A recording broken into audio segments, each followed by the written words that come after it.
Eson-omongina 32-haftalikka ham yetib keldik, lekin ko'rib turganingizdek, oyoqlarim shishib boshladi. Umrimda birinchi marta homiladorligim yozga to'g'ri kelishi, tan olaman, juda ham qiyin ekan. Issiq-ku, mayli bunga chidaymiz, hali ham shu sovutkichilar bor, maza qilib o'tiramiz, lekin doimiy ko'chada yurgan odamga uyda o'tirib qolishni o'zi alam qilar ekan. Doktorimdan otyoqlarga qarshi nima qilsam bo'ladi deb so'raganimda, ular ko'proq harakat qilib yurishing kerak deb aytdilar. Chunki kam harakatlilik oyoqlarda suv to'planishiga sabab bo'lar ekan. Bu esa homiladorlarda shish va og'riqlarni keltirib chiqarar ekan. Men ham shu ketishda davom etsam, bo'g'irsoqqa o'xshab qolmasligi uchun uyda nimaiki ish bo'lmasin, hammasini birin-ketin bajaryapman.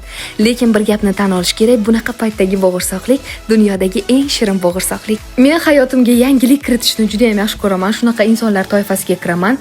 Ko'p uyda o'tirmayman deb o'zimga so'z berib, shartta sumkalarimni yig'ishtirib, xayolimga kelgan birinchi joyga uchdim. Yo'q, samolyotda uchmadim, mashinada ketdim. Chunki bu manzil meni uyimdan unchalik uzoq emas bo'lgan Alpine Land bog'iga keldim. Bu yerga kelishimning birinchi sababi bu ham bo'lsa albatta uni tabiati. Chunki daraxtlarni ko'pligini ko'rib, men Shvetsariyadanmanmi yoki O'zbekistondanmanmi degan fikr xayolingizga keladi. Shu uchun qo'rqmasdan men ham kunduz kuni bemalol kirib kelaverdim.